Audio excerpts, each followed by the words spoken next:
Let's check on where things stand with the league. In the past few days, we've had sources telling our Adrian Wojnarowski that the NBA and Players Association reached an agreement to extend until September the deadline to decide whether to scrap the collective bargaining agreement. This is, of course, under consideration due to the coronavirus pandemic and the force majeure clause.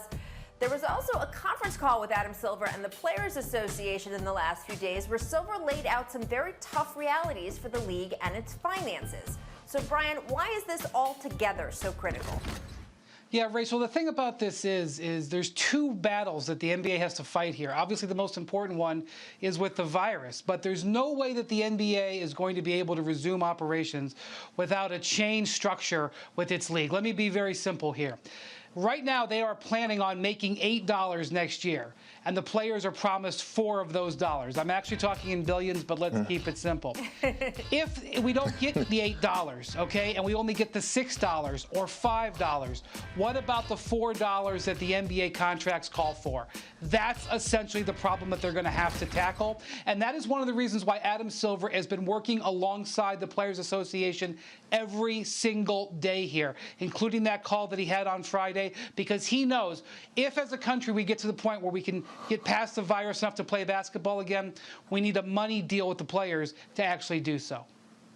Hey, listen, this is why I have time and time again I've said that Adam Silver is the best commissioner in the world. He's a player commissioner, and I love the fact that how the NBA and Adam Silver are joining together with the players and the Players Association and talking it out and coming within a mutual agreement. And you got to respect that. But I love the way that they're working things out together.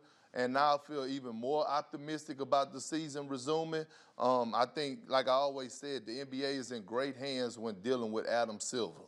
Well, it's only going to get more complicated once you get into the testing question too, Perk, because on that same call with players, Adam Silver revealed how the league sees all of this. He said the hope is that by the time the league starts back up, likely it's going to be in just either a single site or maybe two sites, and that their idea is that by the time they started playing basketball again, there would be enough testing available to regularly test players every day. And in that environment, if a player tests positive, he alone would need to be removed and quarantined instead of the whole team, kind of like if a guy got injured.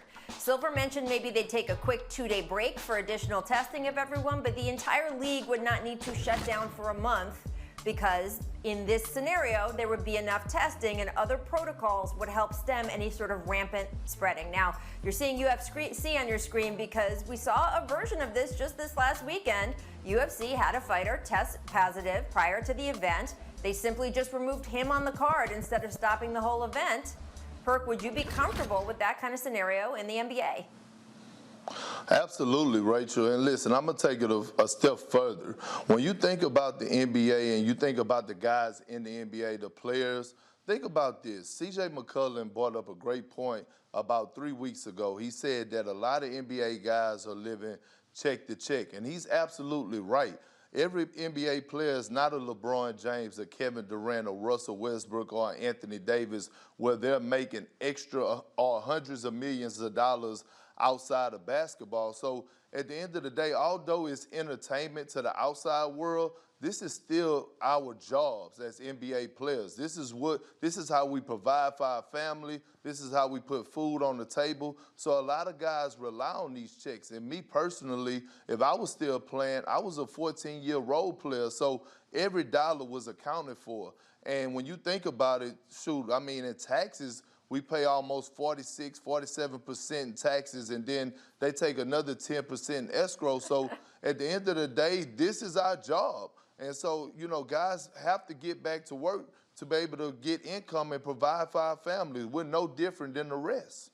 Yeah, it's interesting, Perk. I've definitely heard guys say, yes, if this is how we get back to work, we would do testing every day. But Brian, you and I have been talking about available testing a lot, right? Whether the NBA would be comfortable with buying private testing for asymptomatic players. That's considered an important part of any return to work protocol, but there has seemed to be some public relations fears over doing that. Now, I did notice that on Friday, there seemed to be a change in the reporting. The reporting 2 weeks ago was that the NBA was not comfortable buying up private tests until tests were also widely available to the public to kind of dampen any PR hit. Then on this past Friday, that bar lowered a bit, Brian, to say that teams could buy private tests in states where, not that they were widely available to the public, but where frontline healthcare workers had regular access to public testing. What did you think of that switch, and where do you see this going? Rachel, you are absolutely 100% correct. And I say this with no animus and not being flippant. The NBA is making this up as it goes along.